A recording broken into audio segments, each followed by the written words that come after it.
எல்லாருக்கும் வணக்கம். நான் உங்களோட பாதி பேசுகிறேன். 51வது நாள், அதாவது 25 நவம்பர் 2025 முழு எபிசோடோட ரிவ்யூ தான் பார்க்க போகிறோம். எப்பயுமே போல் இன்றைக்கி வந்து பார்த்திங்கன்னா 3 பார்ட்டாக வந்து ரிவ்யூவை பிரிச்சுக்கிறோம்.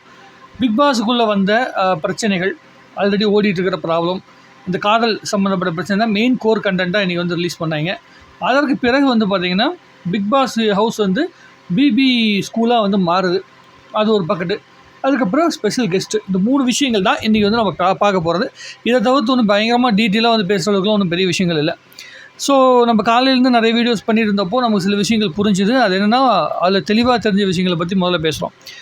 நேற்று நடந்த சம்பவங்களுக்கு பிறகு 50 நாட்களை கடந்த பிறகு 51வது நாள்லேருந்து இப்போ பிளான் வந்து எப்படி போய்ட்டுருக்குன்னா, ஒவ்வொருத்தரும் தன்னுடைய இண்டிவிஜுவல் கேம் வந்து ஆட முயற்சி பண்ணுறாங்க. காலையிலேருந்து காலங்காத்தால் நம்மளுடைய விக்ரம் வந்து 6 மணிக்கு எந்திரிச்சதுலேருந்து பார்வகிட்ட பேசிட்டு போனதுலேருந்து ஒவ்வொரு விஷயங்களுமே, ஒவ்வொரு ஆட்களுமே தன்னுடைய அந்த கண்டென்ட் இருக்குல்ல, தன்னுடைய அந்த மைண்ட் செட்டை வந்து ஒரு இண்டிவிஜுவல் கேமுக்குள்ளே கொண்டு வராங்க. அதில் மெயினாக கோர் கண்டென்ட்டாக இருக்கிறது 2 பேர் யாருன்னு பார்த்தீங்கன்னா, நம்ம ஆல்ரெடி பேசினது சொல்லியிருக்கோம் ஆல்ரெடின்னு நினைக்கிறேன். நம்ம வந்து விக்ரமும் பாரும் வந்து பார்த்திங்கன்னா 2 பேரும் ஒரே மனநிலைக்குள்ளே தான் கேம் ஆடிட்டுருக்கிறாங்க. அது பயங்கரமான ஒரு ஆங்கிளில் வந்து கேம் ஆடிட்டுருக்கிறாங்க. அப்போ என்ன பண்ணுறேன்னா, பார்வதி என்ன பண்ணுறான்னா, ஏற்கனவே வந்து இப்போ தனியாக நமக்குன்னு ஒரு ட்ராக் இல்லாமல் இருக்குது அப்படிங்கிற சூழ்நிலையில், ஸோ எல்லாத்து பக்கமும் நம்ம வந்து பேசி வைப்போம் அப்படின்னு சொல்லி வந்து ஒவ்வொருத்தருக்கிட்டையும் பேசி அவங்க என்ன மனநிலைக்குள்ளே இருக்காங்க அப்படின்னு தெரிஞ்சுக்கிற விஷயங்கள் பண்ணாங்க. ஆனால் விக்ரமுக்கு ஆட்டோமேட்டிக்காக அவங்களே வராங்க. இப்போ ரம்யா கூட வந்து காலையில் டான்ஸ் ஆடிட்டு இருந்ததாகட்டும், அதுக்கப்புறம் ரம்யா கிட்ட பேசின பிறகு உள்ளுக்குள்ளே போய்ட்டு வந்து எஃப்ஜே கிட்ட, அரோரா கிட்ட பேசிட்டு இருந்ததாகட்டும், அப்புறம் பார்வதிகிட்ட பேசுனதாகட்டும், இது எல்லா விஷயங்களுமே விக்ரமும் பண்ணுறாப்புல. ஸோ பார்வதி என்ன மாதிரி பண்ணி விசிபிலிட்டி வந்தாங்க அப்படிங்கிற விஷயத்தை ஆட்டோமேட்டிக்காக சப்கான்ஷியஸ் மைண்ட்லேயே வந்து பார்த்திங்கன்னா ஓரளவுக்கு விக்ரம் புரிஞ்சுக்கிட்டு தன்னோட கேம் வந்து ஆடிட்டு இருக்கிறாப்புல. ஸோ விக்ரம்கிட்ட பேசுறது சில பேருக்கு கம்ஃபர்டபுளாக இருக்கனால அவங்களும் அதை பண்ணிட்டு இருக்கிறாங்க. ஸோ இது நல்லா போயிட்டுருக்குது. இன்னொரு பக்கத்தில் வந்து பார்த்திங்கன்னா, பார்வதிக்கு ஒரு பெரிய கன்ஃபியூஷன். ஆல்ரெடி வந்து மனசுக்குள்ளே வந்து கமருதீன் மேலே ஒரு இன்ட்ரெஸ்ட் வந்துச்சு. ஆரம்பத்துலேருந்தே பார்வதிக்கு ஒரு சின்ன இன்ட்ரெஸ்ட் இருந்தது. அந்த இன்ட்ரெஸ்ட்டை வந்து 2 பேரும் ஆட்டோமேட்டிக்காக முதல்லையே வந்து சொல்லியிருப்பாங்க, பேசி இருக்கிறாங்க. ஸோ அது நல்லாவே பார்வதி எடுத்தது. பட் ஆனால் அரோரா கிட்ட வந்து கமருதீன் க்ளோஸ் ஆன உடனே பார்வதியால் பொறுத்துக்க முடியல. வயிறு எரியுது, குப்புன்னு எரியுது. அது என்ன பண்ணுறது, உட்காந்துட்டு விக்ரம்கிட்ட முதல்ல அமித்துக்கிட்ட உட்காந்து புலம்பிட்டு இருந்தது, அப்புறம் வினோத்திட்ட உட்காந்து புலம்பிட்டு இருந்தது, அப்புறம் இவங்க விக்ரம்கிட்ட பேசுன்னு நினைக்கிறேன், இவங்ககிட்ட மட்டும் உட்காந்து புலம்பிட்டு இருந்துச்சு. அதுக்கப்புறமேட்டு தான் ஒரு ஆங்கிளில் வந்து கமருதீனுக்கே ஒரு யோசனை வந்துருச்சு. முந்தானேத்து என்ன பண்ணுறாப்புல, முந்தானேத்து நேற்று நைட்டுன்னு நினைக்கிறேன், கமருதீனை வந்து பார்த்திங்கன்னா நமக்கு இதுக்கு வந்து பார்த்திங்கன்னா பெரிய ட்ராக் இல்லை, நான் ஃப்ரெண்ட்ஸ் சர்க்கிளில் மட்டும் தான் ஒன்று பார்த்துட்ருக்கேன், நான் வந்து இந்த மனநிலையில் வந்து ஒன்று பார்க்கவே கிடையாது அப்படிங்கிற மாதிரி ஒரு தாட் ப்ராசஸில் அரோரா பேசின பிறகு, ஸோ நமக்கு வந்து இந்த இடத்துல ஒன்றும் இது கிடையாது, ஃப்ரெண்ட்ஷிப் மட்டும் தான் இருக்குது, மற்றபடி வந்து நம்ம மேலே இன்ட்ரெஸ்ட் இந்த ஃப்ரெண்டுக்கு மேலே லவ்வுக்கு கீழே அப்படிங்கிற மாதிரி இன்ட்ரெஸ்ட் இருக்கிறது வந்து பார்வதியில் தான் இருக்குது அப்படின்னு சொன்னேன். பார்வதியில் வந்து மறுபடியும் பேச ஆரம்பிக்கிறாப்புல.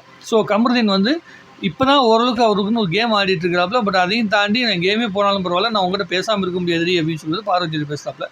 ஸோ சிம்பிளாக நம்ம தமிழில் ஒன்று போட்டிருந்த அந்த மாதிரி தான், எனக்கு நான் வேணுமா அவ வேணுமா, நான் 2 பேர் தான் வேணும் அப்படிங்கிற மாதிரி அந்த காத்து வாக்கில் 2 காதல் அப்படிங்கிற படத்தில் வரும் பார்த்தீங்க, லவ் யூ டூங்கிற மாதிரி கமருதீனோட மனநிலை வந்து இருக்கிறது. அது வந்து ஒரு கேமுக்கு கமருதீனுக்கு வந்து பெரிய பெனிஃபிட்டை கொடுக்க போகிறது இல்லை, பார்வதிக்கும் கொடுக்க போகிறது இல்லை. இதில் வந்து கரெக்டாக சர்வே ஆகிருக்க ஆள் ஏன்னா இந்த காதல் கதைகள்லாம் பேசிகிட்டு இருக்கல வந்து ஈஸி கோயிங்கில் இருக்கிற ஆள் யாருன்னு பார்த்தீங்கன்னா அரோரா மட்டும்தான்.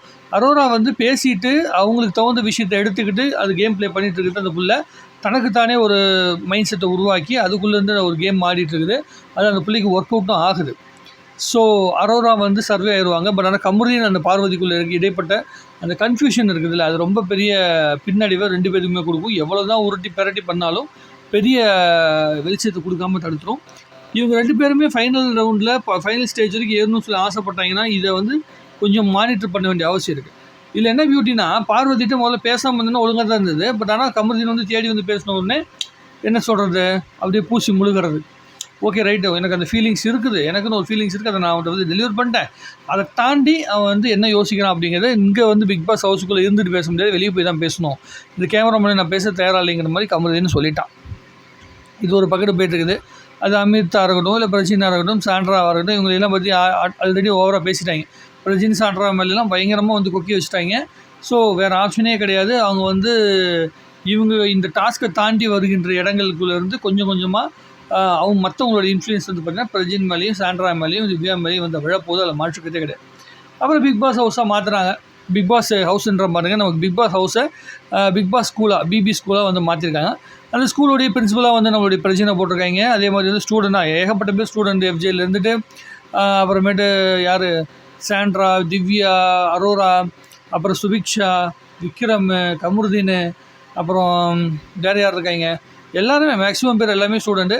வாத்தியார் யாருன்னு சொல்லி பார்த்தீங்க அப்படின்னா வந்து கனி வந்து தமிழ் வாத்தியார், நம்ம இவர் வந்து பார்த்திங்கன்னா யார் அமித் வந்து பார்த்திங்கன்னா இங்கிலீஷ் வாத்தியார், இந்த பக்கம் ஒழுக்கத்தை சொல்லி கொடுக்குற ப்ளஸ் வந்து பிரின்சிபலாக வந்து பார்த்திங்கன்னா பிரஜின், அப்புறம் ஆயா வேலை பார்க்குற வேலை இருக்குல்ல, ஆன்டி வேலை ஆயா வேலை இருக்குல்ல, அசிஸ்டண்ட் வேலை பார்க்குறது வந்து பார்வதி. ஸோ இது ஒரு பக்கத்து போயிட்டு இருந்தது.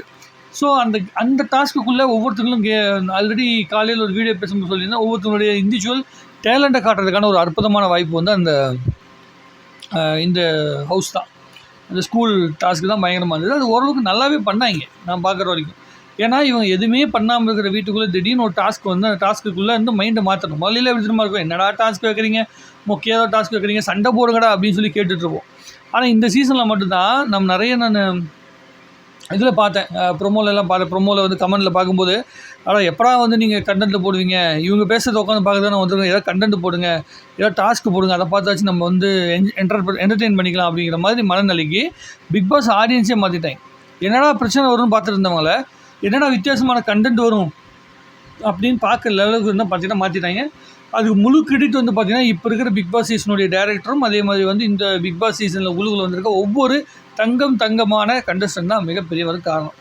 ஸோ இன்றைக்கி ஃபுல்லாக நீங்கள் ஆரம்பத்தில் பார்க்கும்போது ப்ரொமோவில் இதை தான் சொல்லியிருந்தாங்கல்ல, அப்போ வேறு ஆப்ஷனே கிடையாதுங்கிறனால இது சொல்லிட்டாங்க. அப்புறம் அந்த டாஸ்க்குள்ளே ஒவ்வொருத்தங்களும் சின்ன சின்ன விளையாட்டு பண்ணுறது, ஃப்ளேம்ஸ் போட்டு விளையாடுறது, மாற்றி டீச்சரும் ஸ்டூடெண்ட்ஸும் கலாச்சிக்கிறது, அதில் அரோரா நல்லா கலாச்சிட்டு இருந்தது, கமர்ஷியல் கலாச்சாரம் எல்லாத்தையும் கேள்வி கேட்டாங்கன்னா எப்படி டீச்சர் கேள்வி கேட்கும்போது எந்திரிச்சிட்டு எப்படிலாம் கலாச்சி பேசுவாங்க, அந்த விஷயங்கள்லாம் பண்ணாங்க. ரொம்ப நல்லாவே இருந்தது. அதில் வந்து ரொம்ப அழகாக பண்ணது வந்து கனி ஓரளவுக்கு ட்ரை பண்ணாங்க. பட் ஆனால் ஸ்டூடெண்ட்ஸில் வந்து கமருதீன், அரோரா, அதுக்கப்புறமேட்டு வினோத் கொஞ்சம் பண்ணாப்புல, அது மாதிரி ஒரு சுபிக்ஷா கொஞ்சம் எல்லாமே கொஞ்சம் ஓரளவுக்கு வந்து பர்ஃபார்ம் பண்ணாங்க. அதில் வந்து ஒரு மாற்று கருத்து கிடையாது, ரொம்ப நல்லாவே பண்ணாங்க.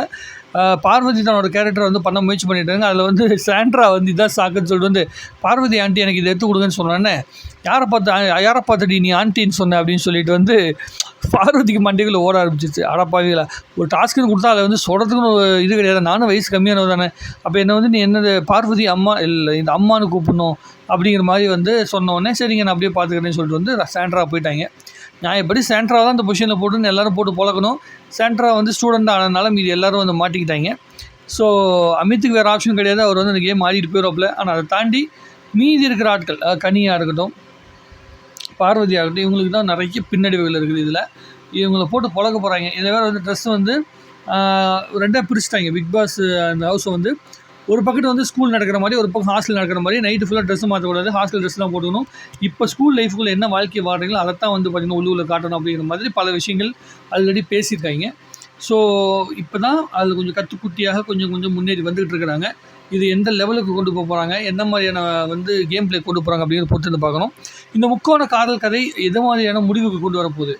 கமருதீன் வந்து பார்வதி கூட இருந்துக்கிட்டு வந்து கேம் ஆடி நெகட்டிவிட்டி வாங்கி வெளியே விட போகிறானா, இல்லை அரோரா கிட்ட பேசிக்கிட்டு இப்போ இருக்கிற பாசிட்டிவிட்டி வச்சுக்கிட்டு ஃப்ரெண்ட்ஷிப் மட்டும் போதும், வெளியே போய் நமக்குன்னு கிடைக்காம போயிடும் அப்படிங்கிற மனநிலையை உருவாக்கிக்கிட்டு அடுத்த கட்ட நடவடிக்கை பற்றி யோசிக்க போகிறாரா அப்படிங்கிறத நம்ம சொல்கிறதுக்கு இல்லை, அது உள்ளுக்குள்ளே இருக்கிற பிக் பாஸுக்கு தான் அது தெரியும். என்னை பொறுத்த வரைக்கும் கண்டிப்பாக இந்த முக்கோண காதல் கதையே இது கிடையாது. முதல்ல இது காதல் கதையே கிடையாது. ஸோ இதெல்லாம் காதல்னு எடுத்துக்கிட்டு வந்து பேசுகிறது லாஜிக்கலி சரி கிடையாது. நம்ம தம்ப்நெயில் போடுறதுக்கு தம்ப்நெயிலில் வந்து என்ன சொல்கிறது, கமெண்ட் போடுறதுக்காக போகிறது இதெல்லாம் வந்து நம்ம பண்ணலாமே தவிர, இதை தாண்டி இதை வந்து ரொம்ப ரசிக்கக்கூடிய அளவுக்குலாம், இல்லை வந்து ரொம்ப அதை பற்றி தெரிஞ்சுக்கணும் அப்படின்னு ஆவல் ஆகிற அளவுக்குலாம் ரொம்ப பெரிய இன்டர்நேஷ்னல் மேட்ரு கிடையாது அது.